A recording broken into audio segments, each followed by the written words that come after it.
कीर्तन में भाग लेने के लिए अभी हम लोग मंगलाचरण करते हैं। ओम अज्ञान तिमिरान्धस्य ज्ञानांजन शलाकया चक्षुरुन्मीलितं येन तस्मै श्री गुरुवे नमः। श्री चैतन्य मनोभीष्टं स्थापितं येन भूतले स्वयं रूप कदा मह्यं ददाति स्वपदान्तिकं।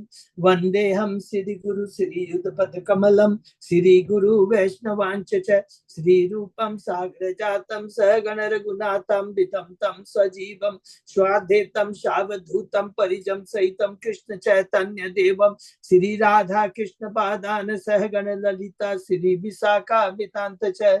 नम ओम विष्णु पादाय कृष्ण प्रेष्ठाय भूतले श्रीमते भक्ति वेदांत स्वामी इति नामनि।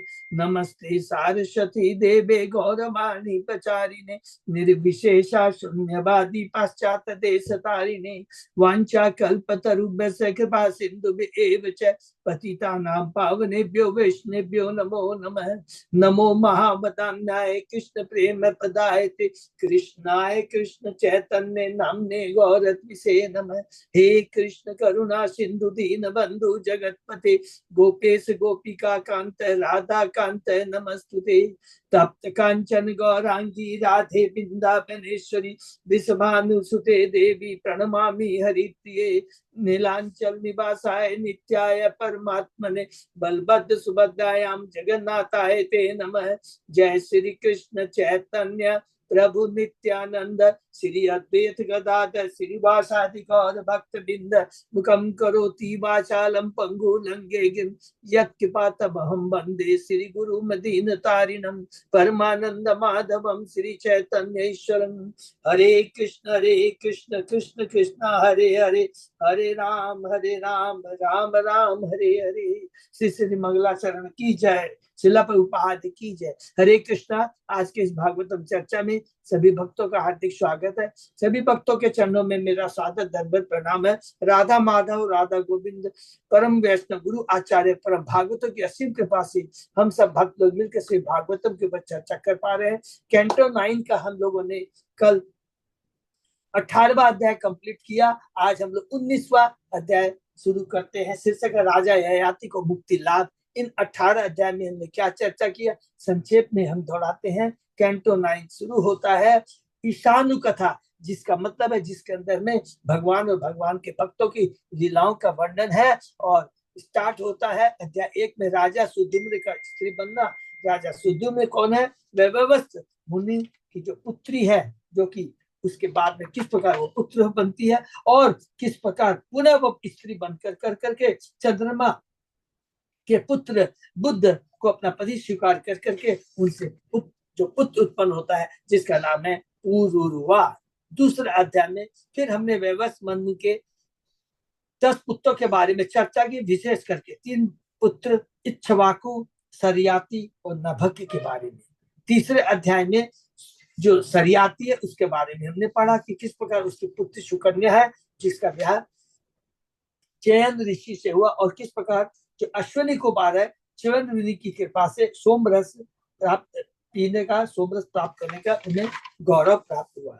और उसी प्रकार सरियाती के परंपरा में एक आते हैं कुकुदमी, जिसके पुत्र है रेवती, जिसका ब्याह ब्रह्मा जी से बलराम जी के संग में हुआ। चौथे अध्याय में हमने पढ़ा दुर्वासा मुनि द्वारा अम्बरीश महाराज का अपमान, जिसमें हमने पढ़ा कि वैवस्वत मनु के जो दूसरे एक और पुत्र हैं नभग, जिनका पुत्र नाम है नभग का पुत्र है नाभाग, और नाभाग के पुत्र होते हैं अम्बरीश महाराज की लीला हमने बहुत सुंदर पढ़ी। किस प्रकार वो भगवान के कितने बड़े परम भक्त है और किस प्रकार दुर्वासा मुनि ने उनके शरण अपराध किया। अध्याय 5 में हमने पढ़ा दुर्वासा मुनि को जीवन दान। जब दुर्वासा मुनि अम्बरीश महाराज के चरण में अपराध करते हैं, भगवान के पास जाते हैं, भगवान कहते हैं मैं कुछ नहीं करता, आम वक्त पराधीन, तुरंत तुम देर मत करो और तुरंत तुम अम्बरीश महाराज से जाके क्षमा मांगो। और किस प्रकार अम्बरीश महाराज सुदर्शन चक्र से भगवान से प्रार्थना करते हैं कि आप दुर्वासा अभय दान प्रदान करें। 6वें अध्याय में वैवस्वत मनु की एक और पुत्र है जिसका नाम है इक्ष्वाकु। इक्ष्वाकु की परंपरा में हमने देखा एक महान राजा आता है मनदाता। मनदाता के 3 पुत्र होते हैं और 50 पुत्री होती है। इन 50 पुत्रियों को किस प्रकार शौभरी मुनि, जो कि महान योगी थे, तपस्वी थे, किस प्रकार वो संभोग एक मछली के जोड़े को संभोग करते देते, किस प्रकार उनकी वासना जागृत होती है और सौबरी मुनि की 50 पुत्री से ब्याह करते हैं, भोगते हैं, पश्चाताप करते हैं और उसके बाद में भगवान की भक्ति करके वैकुंठ लोक को जाते हैं। अध्याय 7 में और आगे बढ़ते हैं। मंदाता के वंशज है, जिसमें एक राजा आते हैं जिसका नाम है सत्यव्रत, जो जिनका नाम त्रिशंकु हुआ, उसकी लीला हमने डिटेल में पढ़ी। उन्हीं त्रिशंकु की परंपरा में एक राजा आते हैं रोहित। अध्याय 8 में शीर्षक है भगवान कपिल देव से सगर पुत्रों की भेंट। तो ये जो रोहित है इसकी परंपरा में एक राजा है जिनका नाम है सगर। सगर के पुत्र हम लोगों ने देखा कि 100 पुत्र होते हैं सुमति से, और दूसरी पत्नी केशिनी से होते हैं अंशुमन और अंशुमन। तो जो 100 पुत्र हैं, किस प्रकार जो कपिल भगवान के आश्रम में जाते हैं, उनके चरणों में अपराध करते हैं तो भस्म कर दिए जाते हैं। और उसके बाद में सागर की दूसरी पत्नी केशिनी से जो अंशुमन होते हैं वो जाते हैं पुनः भगवान कपिल के आश्रम में, भगवान को प्रसन्न करते हैं, बहुत सुंदर स्तुति करते हैं और भगवान प्रसन्न होकर के कहते हैं कि देखो ये इंद्र ने जो तुम्हारा घोड़ा चुराया था हमारे पिता का, ये है, तुम उसको ले जाओ और तुम माता गंगा का आह्वान करो, उसको इस धरा पर लेके आओ, तब तुम्हारे ये जो पूर्वज हैं जो कि भस्म के रूप में पड़े हैं, राख के रूप में पड़े हैं, इनका उद्धार होगा। वो ट्राई करता है लेकिन गंगा जी को धरा पर नहीं ला पाता है। और उसके बाद में हमने 9 अध्याय में पढ़ा कि उनके पुत्र दिलीप ने प्रयत्न किया, वो भी नहीं सक्सेस होता है। अंत में भागीरथ सक्सेस होते हैं, गंगा को धरा पर लेके आते हैं और अपने पूर्वजों का उद्धार करते हैं। उसी भागीरथ की परंपरा में आते हैं राजा सौदास, और सौदास का पुत्र होता है अश्मक, और अस्मक के परंपरा में आते भगवान खटवान, महाराज खटवान। और खटवान की लीला हमने बहुत सुंदर सुनी। उसके बाद में 10वें अध्याय में हमने देखा खडवांग शीर्षक का परम भगवान रामचंद्र के लिए। खडवांग की परंपरा में आते राजा रघु। रघु के पुत्र होते हैं अज, अज के पुत्र होते हैं महाराज दशरथ, जिनके 4 पुत्र होते हैं श्री रामचंद्र, लक्ष्मण, भरत और शत्रुघ्न, अर्थात वासुदेव, संकर्षण, प्रद्युम्न और अनिरुद्ध। ये चारों विष्णु तत्व है कि उनकी लीला हमने बहुत सुंदर संक्षेप में सुनी कि किस प्रकार भगवान रामचंद्र ने रावण को मार करके अयोध्या वापस आते हैं। याद आ गया, भूलेंगे नहीं, रावण भी भगवान का परम भक्त कौन है? जय है। उसका भाई कुंभकर्ण कौन है? विजय है। जिन्होंने त्रेता युग में आकर करके ये भगवान को प्रसन्न करने के लिए लीला की थी। सतयुग में कौन थे? हिरण्याक्ष, हिरण्यकशिपु। द्वापर युग में कौन है? शिशु और शिशुपाल और धनतवा। कलयुग में सब लोग बोलते हैं लेकिन शास्त्र में ही नहीं है, जगाई और भगाई। ठीक है, तो इस प्रकार ये याद रखना। इस पर रावण को भगवान रामचंद्र उद्धार करते हैं। उसके बाद अयोध्या में आता है। 11वें अध्याय में हमने पढ़ा कि किस प्रकार भगवान माता सीता का त्याग करते हैं, भौतिक दृष्टि से, बाहरी दृष्टि से, ऊपरी मन से। याद रखना, उनके पुत्र होते हैं लव और कुश, और किस प्रकार भगवान अपनी लीला समेट कर करके अपने अयोध्या धाम में जाकर आह्लादी शक्ति माता सीता देवी के संग में वो अपने शांति का भोग करते हैं। 12वें अध्याय में हमने पढ़ा रामचंद्र के पुत्र जो है कुश, उनकी परंपरा में एक लास्ट सूर्यवंशी राजा आता है जिसका नाम होता है सुमित्र। 13वें अध्याय में महाराज निम्न की वंशावली के बारे में पढ़ा, जो कि सुखदेव गोस्वामी कहते हैं ये निम्न भी इक्ष्वाकु के ही पुत्र है। और यह इसलिए वर्णन आया है, सब ध्यान से सुनेंगे, क्योंकि यहाँ पर सुखदेव गोस्वामी बताना चाहते हैं भगवान महाराज जनक किस परंपरा है। ये निम्न महाराज की परंपरा से जनक महाराज है, और उन्हीं जनक महाराज की पुत्री है सीता देवी, जो कि बाद में भगवान श्री रामचंद्र की इस लीला में, प्रकट लीला में, राम लीला में पत्नी बनती है। फिर 14वें अध्याय से शुरू होता है चंद्रवंश। शीर्षक है पुरुरवा का उर्वशी पर मोहित होना। तो ये कौन है? ये हमने पहले पढ़ा कि ये पुरुरवा है कौन, ये पहले अध्याय में पढ़ दिया। लेकिन बुद्ध कौन है? क्योंकि बुद्ध और ईला का पुत्र पुरुरवा है, तो बुद्ध के बारे में तो वहां वर्णन नहीं है, उसका वर्णन यहाँ पर 14वें अध्याय में कहते हैं कि सोम है। सोम माने चंद्रमा है। वो कौन है? अत्रि और अनसुईया के पुत्र हैं सोम, दुर्वासा और भगवान दत्ता है, तीनों भाई हैं। उसमें से सोम किस प्रकार, बहुत यहाँ पर इंपॉर्टेंट है, अपने गुरु बृहस्पति की पत्नी तारा से उसने एक पुत्र उत्पन्न करता है, उसी का नाम है बुद्ध। और यही इसीलिए चूंकि सोम चंद्रवंश से है, इसीलिए बुद्ध भी चंद्रवंश से हुआ। और बुद्ध और ईला से जो पुत्र होता है पुरुरवा, ये चंद्रवंश से हुआ। तो इसमें हमने बहुत सुंदर डिटेल में लीला पढ़ी, किस प्रकार वो उर्वशी के प्रति आसक्त होता है और उस उर्वशी उसे किस प्रकार धिक्कारती है कुरुक्षेत्र में जब दोबारा मिलती है। गंभीर बनो, लोमड़ियों की बात अपनी इंद्रियों को बस में मत हो, तुम लोमड़ियों का भोजन मत बनो। दूसरे शब्द में तुम्हें अपनी इंद्रियों के वशभूत नहीं होना चाहिए। और अंत में देखा कि किस प्रकार पुरुरवा अपनी गलती का एहसास करता है, यज्ञ करता है, उसके बाद में गंधर्व लोक को जाने में समर्थ होता है। और यही पुरुरवा की आगे परंपरा शुरू होती है। अध्याय 15 में हमने पढ़ा उर्वशी और पुरुर से 6 पुत्र उत्पन्न होते हैं, जिसमें एक पुत्र होता है आयु, जिसका वर्णन आगे कर हुआ है और उसके पहले पढ़ा है। उसी परंपरा में आते हैं कुशाम्बु। कुशाम्बु के पुत्र होते हैं गाधी, और गाधी की पुत्री होती है सत्यवती, और सत्यवती के ने ब्याह करते हैं ऋचिक मुनि से। तो सत्यवती और ऋचिक मुनि से उत्पन्न होते हैं जमदाग्नि, और जमदाग्नि का पुत्र होता है परशुराम।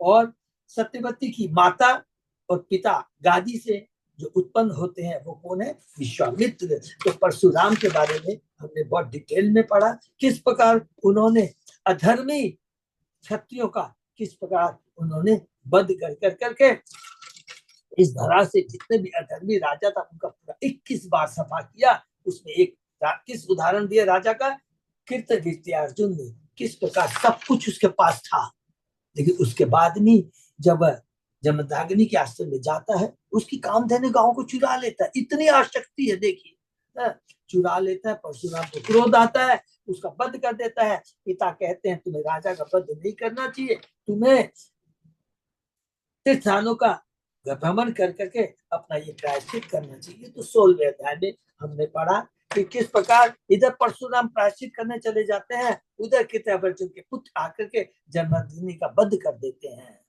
परशुराम पुनः क्रोधित हो जाता है और उसके बाद में सारे क्षत्रिय को पुनः खत्म कर देता है, मार देता है। और उसके बाद में अपने पिता जमदग्नि को उस किस प्रकार पुनः उन्हें जीवन प्रदान करता है। और वो जमदग्नि बाद में क्या बनते हैं, वो सप्तवर्षियों में एक राजा बन जाते हैं, सप्तर्षि में एक सप्तर्षि बनते हैं, ये ऋषि बनते हैं। ये हमने पढ़ा। 16वें अध्याय में परशुराम की लीला खत्म होती है। उसके बाद में 17वें अध्याय में और आगे बढ़ते हैं, पुरुरवा के पुत्रों की वंशावली। उसमें हमने जो डिस्कस किया था 6 पुत्रों में से एक पुत्र कौन है, आयु।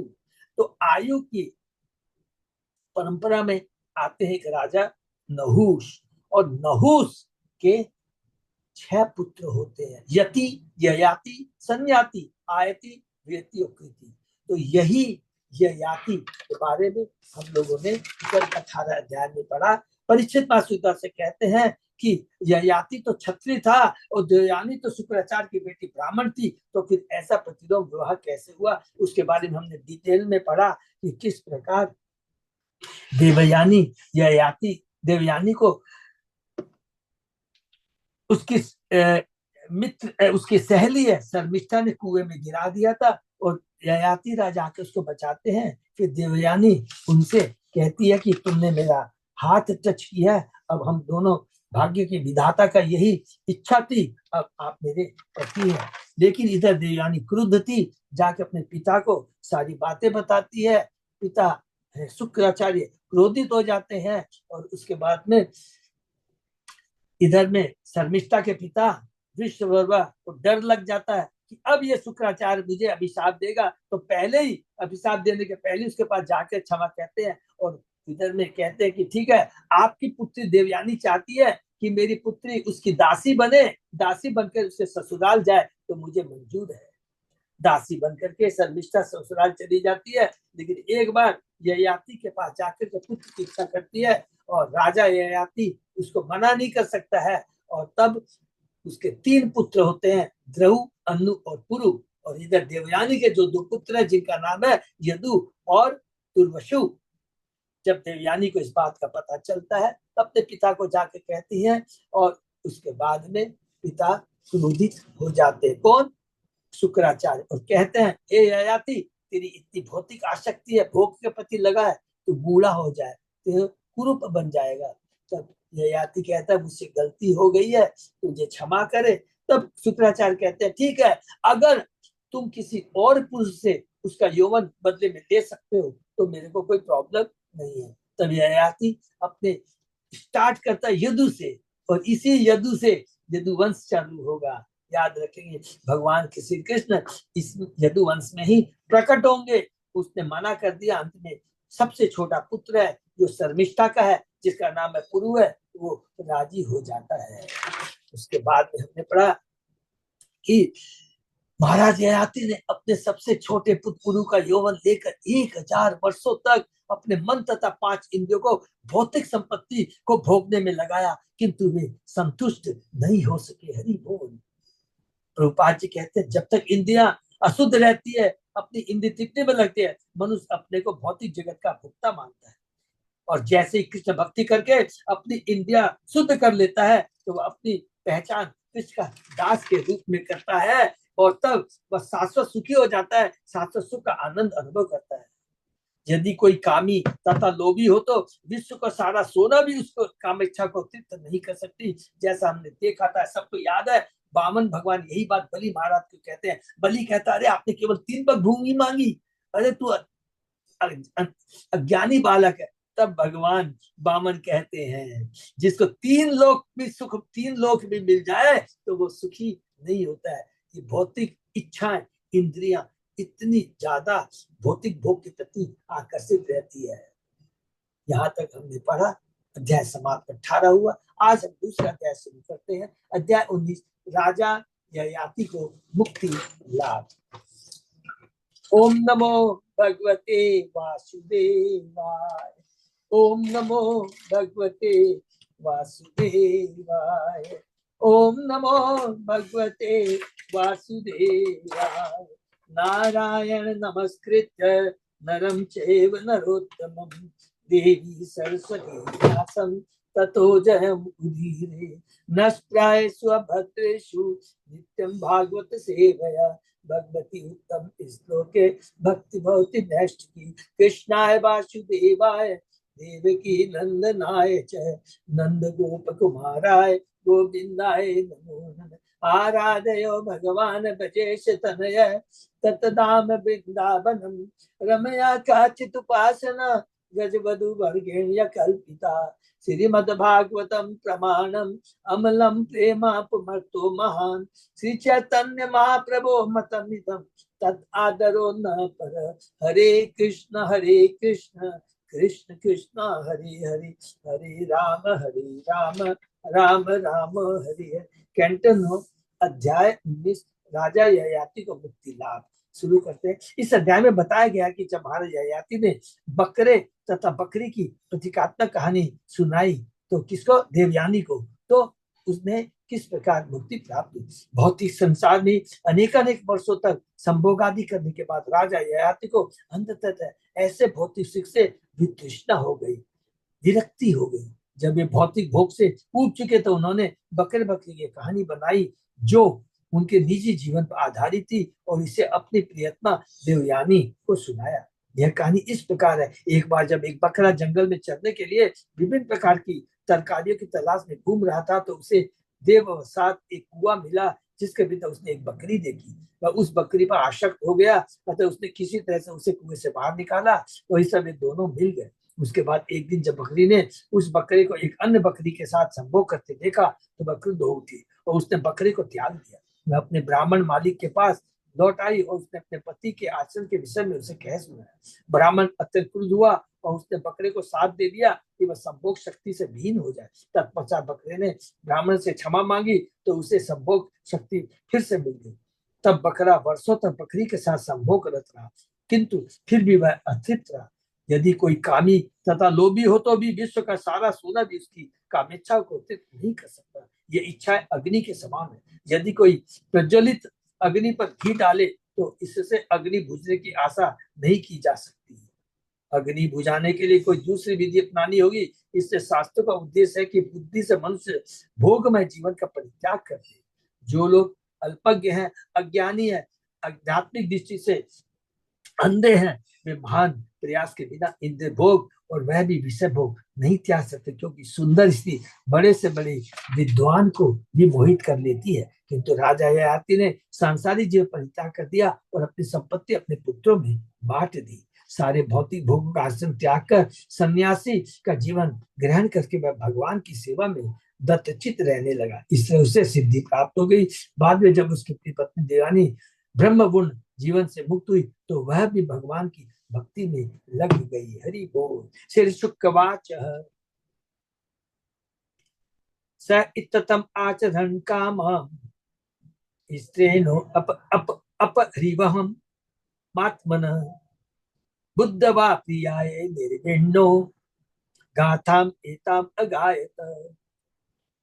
सुखदेव गोस्वामी ने कहा, हे महाराज परीक्षित, ययाति स्त्री पर अत्यधिक अनुग था, किंतु कालक्रम से जब वह विषय भोग तथा उसके बुरे प्रभाव से उग गया, देखिए क्या वर्ड लिखा, इसके बुरे प्रभाव से उग गया, उसने यह जीवन शैली त्याग दी और अपनी प्रिय पत्नी को निम्नलिखित कहानी सुनाई। बहुत सुंदर है। देखिए, श्रृणु भार्गवी अमुम गाथाम मत विद्या आचरिताम भुवि धीरा यस्या सोचंती बने ग्राम निवासिन। हे मेरी प्रिय पत्नी एवं शुक्राचार्य की बेटी, इस संसार में बिल्कुल मेरी तरह का कोई था। तुम मेरे द्वारा कही जा रही उसके जीवन की कथा सुनो। ऐसे गृहस्थ के जीवन के विषय में सुनकर वे लोग सदैव पछताते हैं जिन्होंने गृहस्थ जीवन से वैराग्य ले लिया है। जो लोग गांव में रहते हैं वे ग्रामवासी कहलाते हैं, और जो जंगल में रहते हैं वो वनवासी या वानप्रस्थ कहलाते हैं। गृहस्थ जीवन से वैराग्य ग्रहण करने वाले वानप्रस्थ समान अपने विगत पारिवारिक जीवन के विषय में पछतावा करते हैं, क्योंकि उसके कारण वे कामेच्छाओं की पूर्ति में लगे रहे। प्रहलाद महाराज ने कहा है कि मनुष्य को चाहिए कि जितनी जल्दी हो सके उसे गृहस्थ जीवन से विरक्त हो ले। उन्होंने गृहस्थ जीवन को अंधकूप कहा है। हित्वात्म पातम गृह अंधकूपम। यदि कोई लगातार स्थायी रूप से अपने परिवार के साथ रहने पर बल देता है तो यह समझना चाहिए कि वह आत्मघात कर रहा है। इसलिए वैदिक सभ्यता ने संतुलित किया कि मनुष्य को चाहिए कि 50 वर्ष समाप्त होने पर पारिवारिक जीवन से विरक्त हो ले और वन में चला जाए। जब वह वन में रहने का अभ्यस्त हो ले तो वहां वानप्रस्थ में पटु हो जाए तो वह संन्यास ग्रहण कर ले। वनम गतो यत धर्माश्रयेत। संन्यास का अर्थ भगवान की सेवा में अनन्य तल्लीनता स्वीकार करना है। इसलिए वैदिक सभ्यता में जीवन की 4 अवस्थाओं की संतुष्टि के बराबर ब्रह्मचर्य, गृहस्थ, वानप्रस्थ, संन्यास। मनुष्य को गृहस्थ जीवन में ही बने रहने एवं 2 उच्चतर अवस्थाओं वानप्रस्थ संन्यास तक न उठ पाने के लिए लज्जित होना चाहिए। यहाँ पर हम लोग थोड़ा सा प्रभुपाद जी ने अपने तात्पर्य में अलग अलग समय काल देश पात्र को देखते हुए कहा है, तो इसलिए सबको बहुत अपनी जो प्रभुपाद जो कहना चाहते हैं उसको बहुत समझ से समझ। कल युग में संन्यास वर्जित है, क्योंकि इस तरह की हमारे में उतनी योग्यता दक्षता नहीं है। हो सकता है लेकिन इन जनरल वर्जित। प्रभुपाद जी ने कहा गृहस्थ जीवन में रहकर ही आप संन्यास का विरक्त जीवन व्यतीत कर सकते हैं। अर्थात अगर हम कृष्ण को केंद्र में रख के सारे कार्य रहते हैं तो गृहस्थ जीवन में रहते हुए हम ब्रह्मचारी कहलाएंगे। याद रखेंगे, हम ब्रह्मचारी कहलाएंगे, हम लोग स्वरूप सिद्ध कहलाएंगे, हम सन्यासी कहलाएंगे। तो यहाँ जो कहते हैं आसक्ति का मतलब है अपने इंद्रिय तृप्ति के लिए केवल प्रयत्न करना, धन अर्जित करना, और अपने बच्चों को भी खाली भोगो भोगो भोगो, उनको शिक्षा नहीं देना कि जीवन का लक्ष्य क्या। इसको कहते हैं कुत्ते बिल्ली का जीवन। लेकिन जो कृष्ण को केंद्र में रख के रहता है, पत्नी भी भक्त है, पति भी भक्त है, स्वतः बच्चों भी भक्त बन जाएंगे, उसका जीवन धन्य हो जाएगा, सब के सब भगवान के धाम चले जाएंगे। ये बहुत सिंपल, इतनी बड़ी कृपा है प्रभुपाद जी की, इतनी बड़ी कृपा है चैतन्य महाप्रभु की। इतना सुंदर एक्सप्लेनेशन तत्व बार बार प्रभुपाद जी एक ही चीज को बताते हैं, इसलिए हमको याद रखना है, घर में रहकर भक्ति करना है।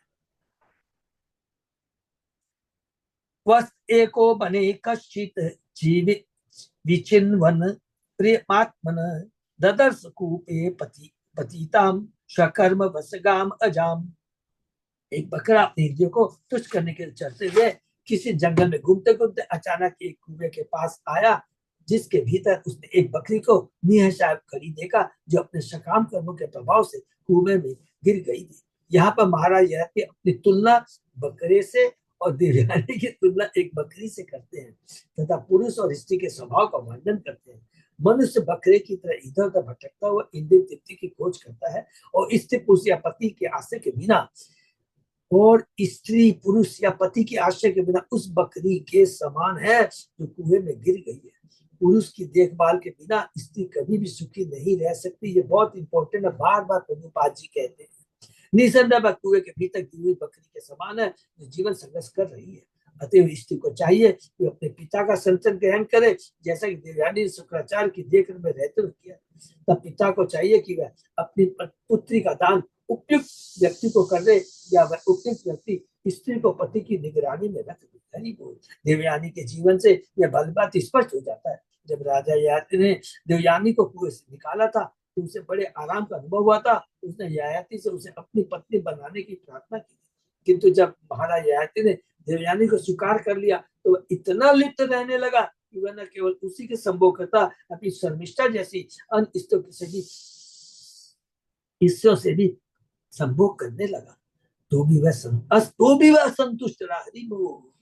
अतः मनुष्य को चाहिए कि ययाति जैसे गृहस्थ जीवन से जबरन विरक्त हो जाए। जब मनुष्य को यह पूरा पूरा विश्वास हो जाए कि सांसारिक गृहस्थ जीवन अधम है तो उसे ऐसा जीवन पूर्णतः त्याग कर संन्यास ग्रहण कर लेना चाहिए, भगवान की सेवा में पूरी तरह लग जाना चाहिए, तभी मनुष्य का जीवन सफल होगा। हरि बोल। तो गृहस्थ आश्रम है कृष्णमय संतान को उत्पन्न करने के लिए, इसके अलावा कोई दूसरा उद्देश्य नहीं है। इसलिए गृहस्थ में रह करके भी भगवान के शास्त्रों के और प्रभुपाद जी के जो गाइडेंस है उसको समझ कर हम जीवन बिताएंगे तो हमारा ये गृहस्थ जीवन भी एकदम कृष्णमय हो जाएगा। धर्म कृष्ण को केंद्र में रखकर कृष्ण के आदेशों को बहुत अच्छे से तत्व से समझना है, खाली बाहरी दृष्टि से नहीं समझना है।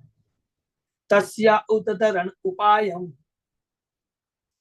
वस्तकामी विचिंतयन् व्यधत्त तीर्थम उद्धृत्य विषाणाग्रेण रोधसी। बकरी को कुएं से बाहर निकालने की योजना बनाकर विषयी बकरे ने अपने तीखे सिंगों से कुएं के किनारे की मिट्टी खोद डाली, जिससे वह बकरी कुएं के बाहर सरलता से निकल गई। स्त्री के प्रति आकर्षण ही इस संसार में सुखपूर्वक रहने के लिए आर्थिक विकास, देखिए बहुत इंपॉर्टेंट, आर्थिक विकास, आवास तथा अन्य वस्तुओं के प्रोत्साहन का कारण है। बकरी को बाहर निकालने के लिए मिट्टी खोदना अत्यंत श्रम साध्य कार्य, बहुत मेहनत का कार्य था, किंतु बकरी प्राप्त करने के पहले बकरी को यह श्रम करना पड़ा। अहो क्षेत्र श्रुताप्त वीतेर जनस्य मोह अयम अहम ममेति। नर तथा नारी के संयोग से अच्छा मकान, अच्छा वेतन, संतान तथा मित्र प्राप्त करने के लिए प्रोत्साहन मिलता है। इससे मनुष्य इस भौतिक जगत में फंस जाता है। ये वर्ड जो लिखा है ना, प्रोत्साहन, ये बहुत इंपॉर्टेंट वर्ड लिखा है। अरे मैं ब्याह करूंगा, मेरे बच्चे होंगे, उनके लिए घर चाहिए, उनके लिए बिजनेस चाहिए, ये सारी चीजें आती है और एक के बाद एक बंधन बन जाता है। सौबरी मुनि कहता है मैं अकेला था और बहुत अच्छे से तपस्या कर रहा था, लेकिन एक मछली के संभोग जोड़े को संभोग करते देखते हुए, देखो पहले अकेला था, उसके बाद में 50 पत्नियां हो गई, एक एक पत्नी से 100 सपुत्र हुए, 5000 का मेरा परिवार हो गया। किस तरह में बंधन में पड़ गया, ये बहुत बारीकी से हमें समझना, बहुत सुंदर है। तो यही चीज यहाँ पर कहता है कि ये भौतिक जो इंद्रिय ना प्रोत्साहन करती है, अरे मेरा तो यही काम है, अच्छा ये परिवार होगा, बड़ा होगा, मेरा नाम होगा, इतना नाम हो जाएगा, मेरा पूरा परिवार, दादा पोता, इस तरह की भावना आएंगी। लेकिन यही बंधन का कारण है, यही जन्म मृत्यु जरा व्याधि के बार बार चक्र में पड़ने का कारण है। सोतिर्यकुपात सुश्रोणि तमेव चक्मे किल तया वितम समुत्तरीक्ष्य भव्य अजाकांत कामिनी। दीवानम संसुलम से पृष्ठम मिटवंशम यावकोविदम स एको अचिकृताशाम बहुविनामरति वर्धन। रेमे काम ग्रहग्रस्त आत्मानं न अब बुद्ध्ययत्। जब सुंदर पुट्टो वाली बकरी कुएं से बाहर आई तो उसने अत्यंत सुंदर बकरे को देखा, तो उसने उसे अपना पति बनाना चाहा। जब उसने ऐसा कर लिया तो अनेक बकरियों ने भी उस बकरे को अपना पति बनाना चाहा, क्योंकि उसका शारीरिक गठन अत्यंत सुंदर था, उसकी मूछ तथा दाढ़ी सुंदर थी और वह वृक्षकलन करने तथा संभोग कला में पटु था। अतः जिस तरह भूत से सताया गया मनुष्य पागलपन दिखलाता है, उसी तरह श्रेष्ठ बकरा अनेक बकरियों से आकृष्ट होकर तथा अश्लील कार्यों में लिप्त रहने के कारण आत्मसात कर अपने असली कार्य को भूल गया। हरि बोल। जो जीवन का लक्ष्य है कुत्ते बिल्ली की तरह, क्योंकि ये जितनी चीजें हैं जो भी यहाँ लिखा है ये सारी अन्य योनि में भी मिलती है। कोई भी आप योनि ले लीजिए, चींटी से लेकर किसी योनि में ये सुविधा प्रदान है, लेकिन सब बंधन का कारण है। लक्ष्य, जीवन का जो लक्ष्य है जो मनुष्य समझ सकता है, मनुष्य योनि बहुत दुर्लभ है। आत्म साक्षात्कार के लिए उच्च चेतना उसको मिलती है, इसका उसे सदुपयोग करना है, दुरुपयोग नहीं। भौतिकतावादी सचमुच ही संभोग के प्रति अत्यधिक आकृष्ट रहते हैं। यत मैथुना आदि गृह में सुखम ही प्रहलाद महाराज, बहुत सुंदर प्रहलाद महाराज ने कहा है, यदि मनुष्य जी भर के विषय जीवन बिताने के लिए गृहस्थ बनता है, लेकिन वह कभी भी तुष्ट नहीं होता। ऐसा विषय होता व्यक्ति बकरे के समान होता है। और यह कहा जाता है कि वध के लिए ले जाए जाने वाले बकरे को यदि संभोग करने का अवसर मिल जाए तो मरने के पूर्व भी वह संभोग कर देता है। तो मनुष्य जीवन तो आत्म साक्षात्कार नहीं है। तपो दिव्यम पुत्र का ये न सत्यम शुद्ध देत तस्मात् यस्मात् ब्रह्म शोक्यम त्वनंतम ननंतम अनंतम। मनुष्य जीवन आत्म साक्षात के लिए, उस आत्मा के लिए जो शरीर के भीतर देहिनो अस्मिन् यथा देह।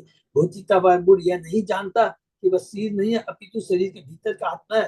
फिर भी मनुष्य को चाहिए कि वह अपनी वास्तविक स्थिति को समझे और ज्ञान का अनुसरण करे, उससे इस सांसारिक बंधन से मुक्त हो जाए। जिस प्रकार कोई अभागा मनुष्य भूत प्रेत से सताए जाने पर पागल की तरह कार्य करता है, उसी तरह भौतिकतावाद मनुष्य काम रूपी भूत प्रेत से सताए जाने पर अपने असली कार्य को भूल जाता है, जिससे वह देहात्म बुद्धि में तात्कालिक सुख भोग सके। हरि बोल।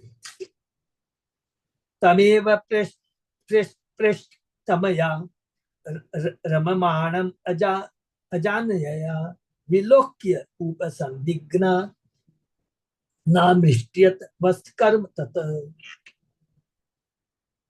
जब उस बकरी ने जो कुएं में गिरी थी देखा कि उसका प्रीतम बकरा किसी दूसरी बकरी से संभोग कर रहा है, तो बकरे के इस कार्य को सहन नहीं कर पाई। तम दुर्हिदम सुहितम रूपम कामिनम क्षण सोहिदम इंद्रिया रामम उत्सृज्य स्वामीनम दुखिताययो। अन्य बकरी के साथ अपने पति के इस आचरण से दुखी उस बकरी ने सोचा कि यह बकरा उसका वास्तविक मित्र नहीं अपितु कठोर हृदय वाला तथा कुछ क्षण के लिए ही मित्र है। हरि बोल। अतः अपने पति के कामी होने के कारण उस बकरी ने उसका साथ छोड़ दिया और अपने पहले वाले स्वामी के पास लौट आई। स्वामीनम शब्द महत्वपूर्ण है। स्वामी का अर्थ रखवाली करने वाला उस अथवा पति। देवयानी का पालन विवाह के पूर्व शुक्राचार्य द्वारा हो रहा था, पिता के द्वारा होता, और विवाह के बाद ययाति द्वारा, पति के द्वारा। किंतु यहाँ पर स्वामिनी शब्द बताता है कि देवयानी ने अपने पति ययाति का संरक्षण त्याग दिया और वह अपने पहले वाले रक्षक शुक्राचार्य अपने पिता के यहाँ लौट आए। वैदिक सभ्यता की संतुति या कि स्त्री पुरुष के संरक्षण में रहे। बच्चों में उसकी रक्षा पिता के द्वारा की जानी चाहिए, युवा समय के पति द्वारा, और बुढ़ापे में यक्ष पुत्र द्वारा। ये कई बार प्रभुपाद जी ने हमें बताया है। किसी भी अवस्था में स्त्री को स्वतंत्रता नहीं देनी चाहिए, नहीं तो राक्षस इस युग के वो उसका गलत लाभ उठाएंगे। शो अपि चानुगत स्त्रेण कृपण ताम प्रसादितुम कुर्वन् इड विडाकारम नासक न अकस्नोत अपथि संधितुम। वह बकरा अत्यंत दुखी होकर अपनी पत्नी का चाटुकार होने के कारण मार्ग में उसके पीछे पीछे हो लिया और उसने उसकी भरसक चाटुकारी कर दी, किंतु वह उसे मना नहीं पाया। तस्य तद्विज कश्चित् अजास्वामी अच्छिन्नत रुषा लंबंतम कृष्णम भूय सन्नद्धे अर्थाय योग वित। बकरी उस ब्राह्मण के घर गई जो एक दूसरी बकरी का मालिक था, और उस ब्राह्मण ने गुस्से में आकर बकरे के लंबे लटकते अंडकोश काट दिए, किंतु बकरे द्वारा प्राप्त किए जाने पर उस ब्राह्मण ने योग शक्ति से उन्हें फिर से जोड़ दिया। यहाँ पर शुक्राचार्य को अलंकारिक रूप से दूसरी बकरी का पति बताया गया। इससे सूचित होता है कि किसी भी समाज में चाहे वह मानव समाज से उच्चतर हो या निम्नतर, बकरी बकरे जैसा ही संबंध होता है, क्योंकि पुरुष और स्त्री का भौतिक संबंध संभोग का है। यत मैथुनादि गृह मेदि शुकम ही तुच्छम। शुक्राचार्य पारिवारिक मामलों के आचार्य थे, जिसमें बकरे के भीड़ को बकरी में स्थानांतरित करना होता है। कश्चित अजास्वामी शब्द निश्चित रूप से बताते शुक्र किसी भी तरह या जाति से सेठ न थे, क्योंकि दोनों के ही शुक्र का वीर उत्पन्न पारिवारिक मामलों में रुचि रखते थे। शुक्राचार्य ने सर्वप्रथम जययाति को शाप दिया था कि वह वृद्ध हो जाए, जिससे वह संभोग न करे, किंतु जब उन्होंने देखा इससे उन्हीं की पुत्री को दंड मिलेगा, तो उन्होंने अपनी योग शक्ति से ययाति के पुरुषत्व को फिर से स्थापित कर दिया। चूंकि उन्होंने अपनी योग शक्ति का प्रयोग पारिवारिक मामलों में किया था, भगवान की अनुभूति प्राप्त करने के नहीं, अतः यह योग के जादू का अभ्यास बकरा बकरी के संभोग के समान था। योग शक्ति का समुचित प्रयोग भगवान के साक्षात्कार करने में होना चाहिए, जैसा कि साक्षात भगवान ने भगवद गीता में संतुति की है। योगी नाम अपनी सर्वेशा मत गणितरात्मना श्रद्धावान भस्ते योमाम सर्वे युक्त तमो मत है। समस्त योगियों में से जो योगी श्रद्धा पर मुझ में विश्वास करता है और दिव्य प्रेमा भक्ति में मेरी पूजा करता है, वह योग में मुझसे भली भांति युक्त रहता है, तो सबों में श्रेष्ठ है। बहुत इंपॉर्टेंट श्लोक है, बहुत शिक्षा है इसमें। गुरु वास्तव में वही है, खाली जितनी बड़ी योग शक्ति आ जाए, अच्छा मैं तुमको जीवित कर दूंगा, ठीक है, तुम्हें पुरुषत्व दिला दूंगा, तुमको ये दे दूंगा, ये दे दूंगा, ये सब क्या है, भौतिक लेवल की बात है। और इसी यही चीज तुलना शुक्राचार्य से की गई है। असली वास्तविक गुरु वो होता है जो उसे कृष्ण से जोड़े, ययाति को, देवानी को, अपनी बेटी को बताता जीवन का लक्ष्य क्या है। बहुत इंपॉर्टेंट बात यहाँ पर बात देता, वो असली गुरु है, न कि जो और ज्यादा भौतिकता में लाए। तो ये बहुत सुंदर प्रतिपादित ने तात्पर्य में इस चीज को हमें समझाया। इसीलिए का पिता वही है, और ऋषभ भगवान ने भी यही कहा, जो माता पिता, जो गुरु, जो अपने आश्रित को यह न बता दे जीवन का लक्ष्य क्या है, तो वो माता पिता गुरु कहलाने लायक नहीं है। से 100% यहाँ पर ये चीज एप्लीकेबल होती है। संबद्ध विषण शो अपि ही अजया कुपलब्धया कालम बहुतिथम भद्रे कामेन अद्यापि तुष्यति। हे प्रिय, जब बकरे के अंड को जुड़ गए तो उसने कुएं से मिली बकरी के साथ संभोग किया, और यद्यपि वह अनेकानेक वर्षों तक भोग करता रहा, तो आज भी वह पूरी तरह संतुष्ट नहीं हो पाया है। जो कि लास्ट हम लोगों ने पढ़ा था कि वो संतुष्ट नहीं था। हम लोगों ने 18वें अध्याय का लास्ट श्लोक में ये था कि उसने 1000 वर्षों तक भोग किया, लेकिन तो भी संतुष्ट नहीं हो पाया। और अब इस अध्याय में उसी चीज को अपना रियलाइजेशन बता रहा है। यानी को अब तक भगवान की भक्ति में लगेगा। जब कोई अपनी पत्नी के स्नेह में आबद्ध होता है, तो वह संभोग वासनाओं में लिप्त रहता है, जिन्हें जीत पाना अत्यंत कठिन है। अतः वैदिक सभ्यता के अनुसार मनुष्य को चाहिए कि स्वेच्छा से अपने तथा के घर को छोड़कर जंगल चला जाए। पंचाशो धर्म वनम व्रजेत। मनुष्य जीवन ऐसा ही तपस्या के लिए घर पर संभोग के जीवन को स्वेच्छा से त्याग कर और जंगल जाकर भक्तों की संगति में आध्यात्मिक कार्य में लगकर मनुष्य मानव जीवन के असली उद्देश्य को प्राप्त करता है। हम लोग बार बार पहले डिस्कस कर चुके हैं कि इस कलयुग में घर में ही रह करके हम वानप्रस्थ संन्यास का जीवन यापन करते। अरे ग्रस्त में ही रह के, मान एकदम रह करके एकदम परम सन्यासी, परम योगी स्वरूप सिद्ध व्यक्ति बन सकते हैं। उदाहरण, इससे बढ़िया उदाहरण नहीं मिलेगा। अम्बरीश महाराज, पृथु महाराज, ध्रुव महाराज, परीक्षित महाराज, सबको देख लीजिए। भरत महाराज, एक समय हुआ सब कुछ छोड़ कर करके वो लोग भक्ति में लग जाते हैं। तथा अहम कृपण सुब्रुहु भवत्या प्रेम यंत्रितः आत्मानं ना भी जानामि मोहित तव मायया। हे सुंदर भों वाली प्रिय, मैं उसी बकरे के सदृश, क्योंकि मैं इतना मंदबुद्धि हूं कि मैं तुम्हारे सौंदर्य से मोहित होकर आत्म साक्षात्कार के असली कार्य को भूल गया हूं। यदि कोई अपनी पत्नी के तथा के सौंदर्य में फंसा रहता है तो उसका गृहस्थ जीवन अंधकूप के तुल्य है। चित्तात्मम पातम गृह अंधकूपम। ऐसे अंधकूप में रहना निश्चित से आत्मघात है। यदि कोई दैनिक भौतिक जीवन छुटकारा चाहता है तो स्वेच्छापूर्वक अपनी पत्नी के साथ अपने विषय को त्यागना होगा, अन्यथा आत्मसात का प्रश्न ही नहीं होता। जब तक कोई आध्यात्मिक चेतना बहुत आगे बढ़ा चढ़ा न हो तब तक गृह जीवन अंधकूप के सिवा कुछ भी नहीं है। हरि बोल, जिसमें उसे आत्मघात करना पड़ता है। इसलिए महाराज प्रहलाद ने संतुष्ट की है कि यथा समय कम से कम जब मनुष्य 50 वर्ष का हो जाए तो उसे घर बार छोड़कर वन में चला जाना चाहिए। वनम गतो यत अधीरम आश्रयेत, वहां उसे हरि के चरण कमलों की संग ग्रहण करनी चाहिए। यत पृथ्व्याम ब्रीहियवम हिरण्यम पशव स्त्रिय न दुह्यन्ति मन प्रीतम पुंस कामस काम हतस्य हतस्यते। कामी पुरुष का मन कभी तुष्ट नहीं होता, भले उसे इस संसार की हर वस्तु प्रचुर मात्रा में उपलब्ध क्यों न हो, जिसमें धान, जौ, अन्य अनाज, सोना, पशु तथा स्त्रियां सम्मिलित है। उसे किसी वस्तु से संतोष नहीं होता। भौतिकतावादी का लक्ष्य अपनी आर्थिक दशा को सुधारना है, किंतु इस आर्थिक विकास का कोई अंत नहीं है। ये बहुत सुंदर बात है। इस आर्थिक विकास का कोई अंत नहीं है, क्योंकि यदि मनुष्य अपनी कामेच्छा को वश में नहीं करता तो वह कभी भी संतुष्ट नहीं होता, भले उसे विश्व भर की संपत्ति क्यों न मिल जाए।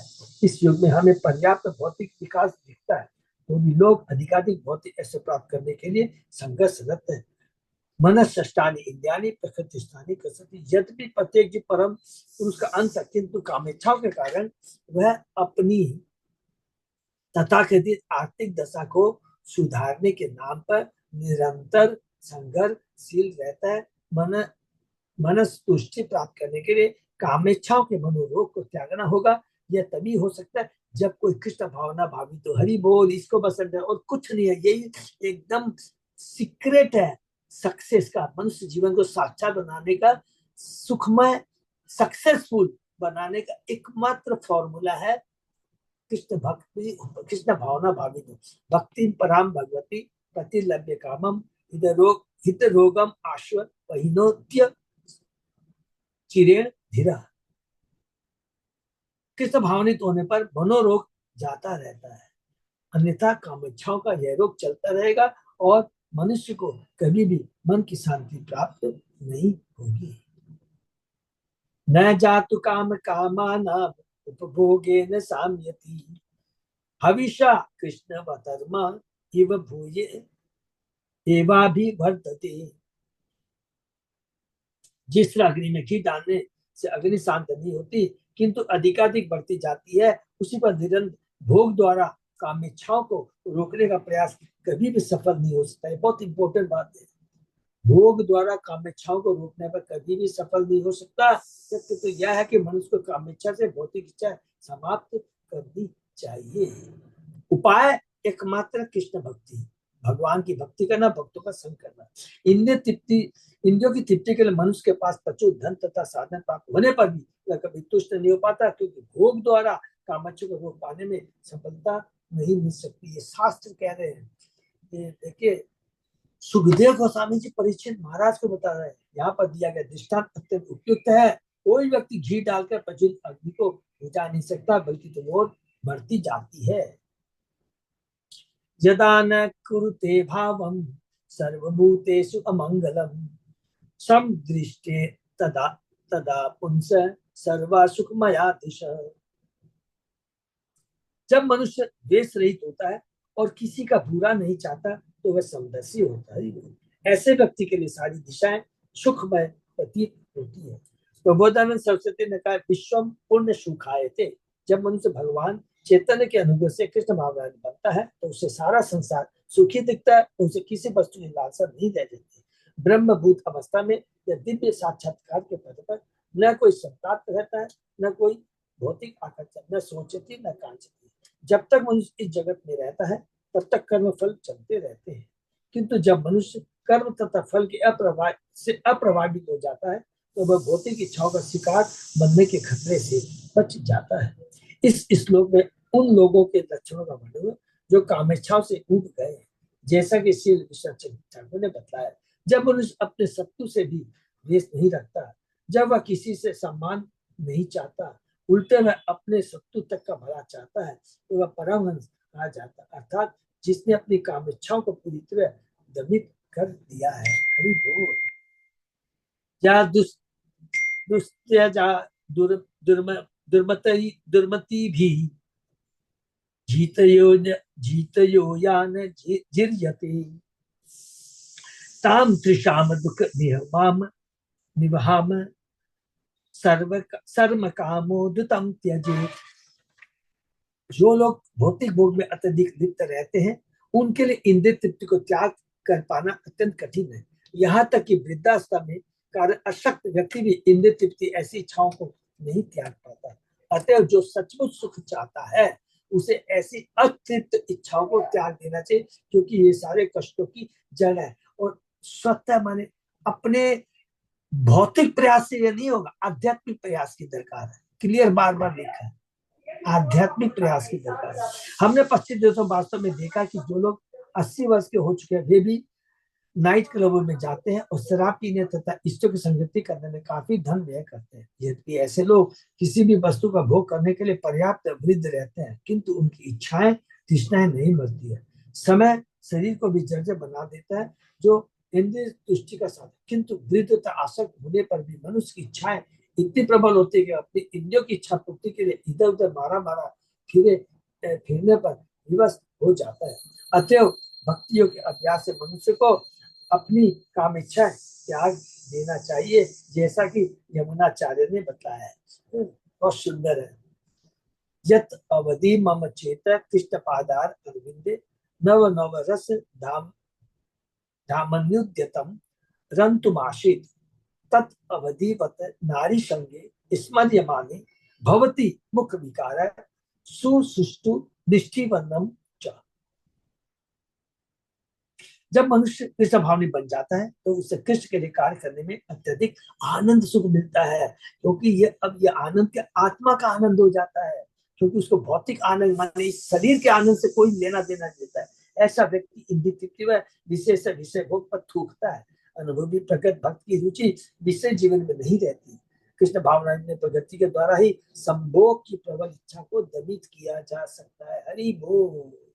केवल एकमात्र कृष्ण भावना माता शस्त्रा दुहित्रा व नाभि विक्ताशनो भवेत बलवान इंद्रियग्राम विद्वांसम अपि कर्षति। मनुष्य को चाहिए कि वह अपनी माता बहन या पुत्री के साथ एक ही शासन पर न बैठे, क्योंकि इंद्रिया इतनी प्रबल होती है कि बड़े से बड़ा विद्वान भी यौन द्वारा आकृष्ट हो जाता है। ब्रह्मा जी के बारे में हम लोगों ने पढ़ा है। बहुत ये बहुत दिव्य शिक्षाएं। शिष्यों के साथ बर्ताव करने का शिष्टाचार सीख लेने से कोई यौन आकर्षण से मुक्त नहीं हो सकता, जैसा कि यहाँ पर विशेष हो। ऐसा आकर्षण अपनी माता बहन या पुत्री से भी हो सकता है। सामान्यतः कोई अपनी माता बहन या पुत्री के प्रति विषय भोग की दृष्टि से आकृष्ट नहीं होता, किंतु यदि कोई इनके सन्निकट बैठता है तो वह आकृष्ट हो सकता है। यह मनोवैज्ञानिक तथ्य है। ऐसा कहा जा सकता है कि यदि कोई सभ्य जीवन में बड़ा चढ़ा नहीं है तो वह आकृष्ट हो सकता है, किंतु जैसा कि यह विशेष रूप से उल्लेख हुआ, विद्वान अपि कर्षति, विद्वान भी चाहे वह भौतिक अतिष्ठ कितना ही बड़ा चढ़ा क्यों न। हरि बोल। विषय वास्तव द्वारा आकृष्ट हो सकता है। आकर्षण की वस्तु उसकी माता बहन या पुत्री तक हो सकती है। अतः स्त्रियों के साथ व्यवहार करते समय मनुष्य को अत्यधिक सावधान रहना चाहिए। चैतन्य महाप्रभु ऐसे व्यवहार में विशेष संन्यास ग्रहण करने के बाद अत्यंत कठोर थे। उनके पास कोई भी स्त्री प्रणाम करने के लिए नहीं आ पाती थी। यहाँ पर भी यह चेतावनी दी गई है कि मनुष्य को स्त्रियों के साथ व्यवहार करते समय अत्यंत सतर्क रहना चाहिए। ब्रह्मचारी को भी अपनी गुरु पत्नी को भी यदि वह युवती हो देखना मना है। कभी कभी गुरु पत्नी अपने पति के शिष्य कुछ काम दे सकते हैं, जिस तरह की वह अपने पुत्र से ले, किंतु यदि गुरु पत्नी युवती हो तो ब्रह्मचारी को उसकी सेवा करना वर्जित है। बहुत पूर्णम वर्ष सहस्रम में विषयान सेवतो असकृत तथा अपि च अनुसवर्णम तृष्णा तेषु उपजायते। मैंने इंद्र तृप्ति के भोगने में पूरे 1000 वर्ष बिता दिए, फिर भी ऐसे आनंद को भोग की मेरी इच्छा नित्य बढ़ती जाती है। अब यहाँ पर वो बता रहा है अपने बारे में, ययाति तस्मात् एताम अहम त्यक्त्वा ब्रह्मणि अध्यायमानुषम् निर्द्वंदो निरहंकार चरिष्यामि मृगेशः। अतः अब मैं इन सारी इच्छाओं को त्याग दूंगा तो भगवान का ध्यान करूंगा, मनोर्थों के द्वंद्वों से तथा मिथ्या अहंकार से रहित होकर मैं जंगल में पशुओं के साथ विचरण करूंगा। जंगल जाकर पशुओं के साथ रहना तो भगवान का ध्यान करना ही काम वासना को त्यागने का एकमात्र उपाय है। जब तक मनुष्य इन काम इच्छाओं को त्याग नहीं देता तब तक उसका मन भौतिक कल्प से मुक्त नहीं हो सकता। तो यदि कोई जन्म मरण जरा व्याधि के बंधन से छूटना चाहता है तो उसे एक निश्चित आयु के बाद जंगल चले जाना चाहिए। 50 धर्व वनम ब्रजे, 50 वर्ष के बाद मनुष्य को स्वेच्छा से पारिवारिक जीवन छोड़कर जंगल चले जाना चाहिए। सबसे जंगल वृंदावन है वो, जहाँ उसे पशुओं के साथ रहने की सहता नहीं, अपितु वहां पर भगवान के साथ रह सकता है। कितनी बड़ी बात होगा, पशुओं के साथ नहीं, माने जो भौतिकतावादी लोग हैं उनके साथ रह सकता नहीं, अपितु वह भगवान के साथ, भगवान के भक्तों के संग रह सकता है, क्योंकि वे वृंदावन कभी नहीं छोड़ते। वृंदावन में कृष्णा भावनामृत का अनुशीलन करना भौतिक बंधन से मुक्त होने का सर्वोत्तम उपाय है, क्योंकि वृंदावन में मनुष्य स्वतः कृष्ण का ध्यान कर सकता है। वृंदावन में अनेक मंदिर है और उनमें से किसी न किसी में राधा कृष्ण का, कृष्ण बलराम के रूप में भगवान के रूप का दर्शन किया जा सकता है और इस स्वरूप का ध्यान किया जा सकता है, जैसा कि यहाँ पर ब्राह्मण अध्याय शब्दों द्वारा व्यक्त किया गया है। हरि बोल।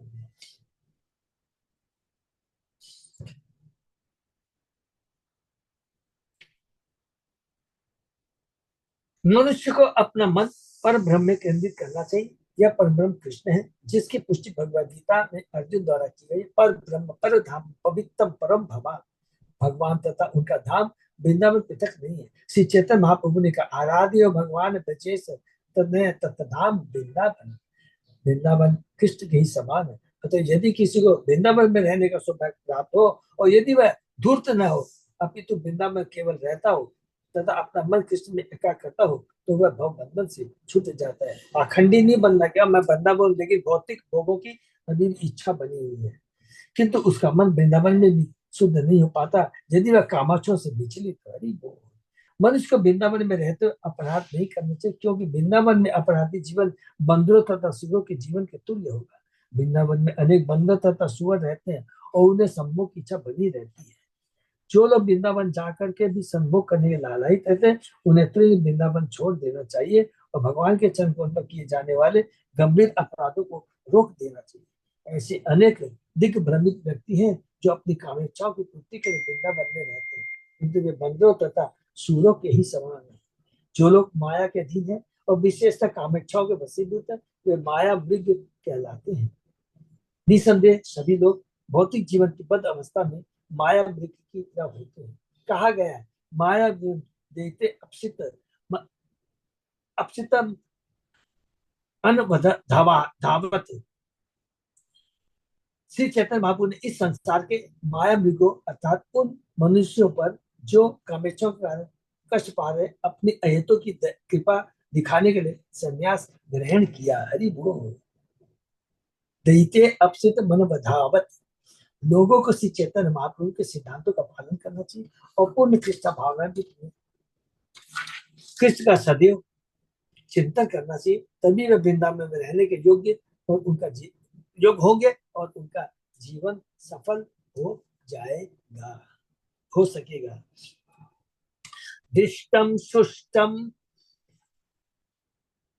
असत बुद्ध्वा नानुध्यायेन संधितेत संस्कृति चात्मनाशम च तत्र विद्वान से आत्मद्रिक। जो यह जानता कि भौतिक सुख चाहे अच्छा हो या बुरा, कितनी बड़ी बात लिखते हैं, भौतिक सुख चाहे अच्छा हो या बुरा, इस जीवन में हो या अगले जीवन में, इस भौतिक में हो या स्वर्ग लोक में हो, क्षणिक तथा व्यर्थ है। और यह जानता कि बुद्धिमान पुरुष को ऐसी वस्तु को भोगने या सोचने का प्रयत्न नहीं करना चाहिए। वह आत्मज्ञानी है, बुद्धिमान है, ऐसा स्वरूप सिद्ध व्यक्ति, ऐसा स्थिर व्यक्ति भली बात जानता है कि भौतिक सुख बार-बार जन्म अपनी स्वाभाविक स्थिति के मिश्रण का एकमात्र। देख कितनी बड़ी बात है, भौतिक सुख बारंबार जन्म देता है और अपनी भाविक सत्य स्थिति से विस्मरण, भाविक स्वाभाविक स्थिति का विस्मरण मीन्स जीवन स्वरूप कृष्ण नित्य दास, मैं भगवान का नित्य दास हूँ, ये जो वास्तविक हमारी स्थिति है इसको भुला देता है और कहता कि भौतिक जगत भोगने के लिए और तू इसका मालिक है। जीव आत्मा है और भौतिक से उसका बंधन है। यही आध्यात्मिक ज्ञान का शुभारंभ है। देहिनो अस्मिन् यथा देहे कौमारम यौवनम जरा तथा देहांत प्राप्ति धीरस्तत्व न मुह्यति। जिस तरह इस शरीर में देहधारी आत्मा निरंतर बालपन से युवात्मा और फिर वृद्धावस्था को प्राप्त होता है, उसी पर मृत्यु के समय आत्मा दूसरे शरीर में चला जाता है। जो स्वरूप व्यक्ति है वैसे ऐसे परिवर्तन से मोहग्रस्त नहीं होता। मानव जीवन का असली उद्देश्य भौतिक शरीर के बंधन से मुक्त होना है। इसलिए कृष्ण बंद आत्मा को आत्मसात सिखाने व बंधन से मुक्त होने की विधि बताने के लिए अवतरित होते हैं।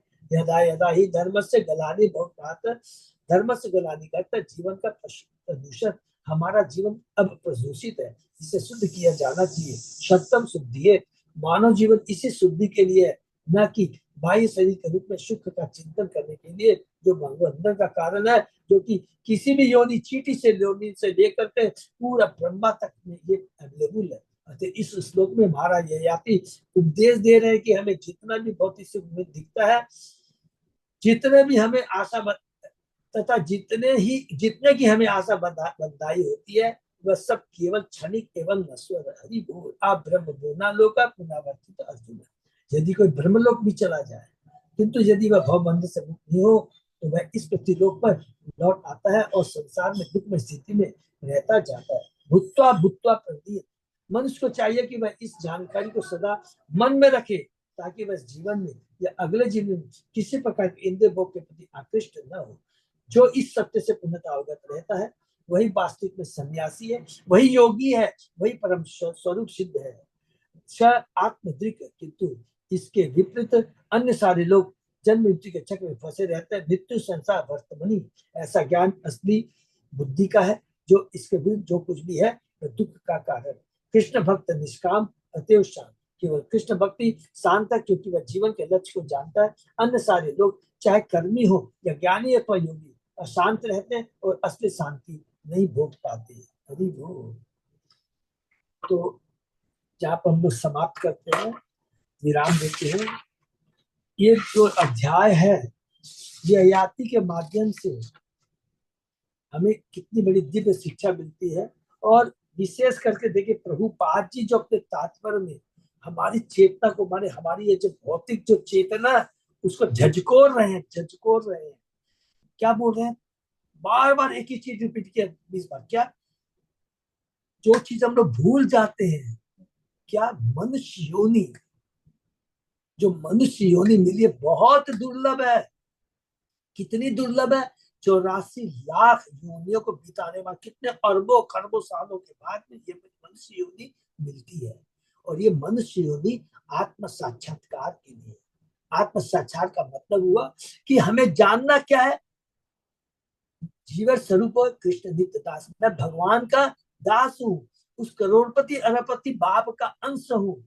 इस भाड़े के घर में, भौतिक जगत में जो क्षणिक है, जो संबंध क्षणिक है, जो संपत्ति क्षणिक है, जो उपाधि क्षणिक है, उसके प्रति मैं क्यों लगा हुआ? अगर इसके प्रति लगा रहूंगा तो जन्म मृत्यु जाति का चक्र चलता रहेगा। अगर हम किसी गुरु आचार्य शास्त्र के प्रति हम लोग उससे जुड़ जाते हैं तो हमारा ये जीवन धन्य हो जाएगा और ये जन्म मृत्यु चक्कर की ये जो लगा है वो रुक जाएगा। हमारा तैरना इस भौतिक जगत रूपी सागर में, दुख के सागर में हम जो तैर रहे हैं वो तैरना बंद हो जाएगा, हम भगवान के धाम चले जाएंगे। यही चीज प्रभा जी बार बार यहाँ पे बताते हैं। हरे कृष्ण। तो ये देखिए तीनों चारों अध्याय है ना, इसको पूरा ध्यान से पढ़िएगा। देखिए हम लोग कितना सुंदर है। कहाँ से शुरू करेंगे? शौभरी से अपने ध्यान से 6वें अध्याय से लेकर के अभी तक और अंत तक, ये बहुत बड़ी शिक्षा है हम लोगों को। हम सूर्यवंश चंद्रवंश तो ठीक है, लेकिन सूर्यवंश के अंदर में भी हमने किसके बारे में, शौभरी के बारे में देखा। सब पूरा भौतिक जगत में कुछ भी है, कहीं भी ब्राह्मण हो, क्षत्रिय हो, वैश्य हो, सब बंध जाते हैं। ठीक, हम सभ्य मनुष्य का जीवन बिता रहे हैं, लेकिन ये पर्याप्त नहीं है। लक्ष्य है कि हमें इस भौतिक जगत से निकलना, ये अल्टीमेट उद्देश्य होना चाहिए। और वो निकलने का एकमात्र रामबाण दवा वो है हरिनाम, कृष्ण भावा भावित, हरे कृष्ण। किसी का कोई प्रश्न?